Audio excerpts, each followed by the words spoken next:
अगला जो क्वेश्चन है बेटा वो है in the absence of acrosome the sperm. और भाई एक्रोसोम मतलब उसकी स्पर्म की bag like cap like structure हटा दिया आगे से। स्पर्म के ऊपर एक bag like and cap like structure होता है जिसमें स्पर्म लाइसेंस लाइटिक एंजाइम भरे होते हैं जो एग मेम्ब्रेन को डिसॉल्व करते हैं। तो ये एक्रोसोम होता है इस तरह का।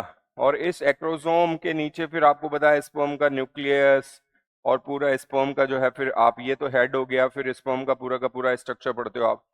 तो बेटा हम ये कहेंगे एक्रोसोम को हटा दिया मतलब स्पर्म लाइसेंस नहीं है। तो फिर वो क्या करेगा कि वो जो है स्पर्म लाइसेंस स्पर्म लाइसेंस किस काम में आते हैं? एग मेम्ब्रेन को पेनिट्रेट करने में, एग मेम्ब्रेन को ब्रेक करने में, तोड़ने में काम में आते हैं। तो ये लीजिए can not penetrate the egg. Egg जो है वो पेनिट्रेट नहीं होगा, एग के अंदर स्पर्म की एंट्री नहीं हो पाएगी भाई। ये पेनिट्रेट नहीं कर पाएगा, उसको डिसॉल्व नहीं कर पाएगा एग मेम्ब्रेन को।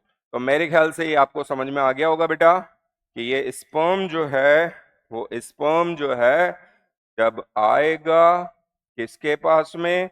ओवा के पास में। ओवा के बाहर एग मेम्ब्रेन है, एग मेम्ब्रेन को तोड़ना है तो ये इस एक्रोसोम में स्पर्म लाइसेंस होना जरूरी है ताकि ये इसको डिसॉल्व करे। किसको? एग मेम्ब्रेन को। बट हम ये कहेंगे कि ये नहीं है तो एग मेम्ब्रेन डिसॉल्व नहीं होगी, और एग मेम्ब्रेन डिसॉल्व नहीं होगी तो ये आंसर चला जाएगा can not penetrate the egg.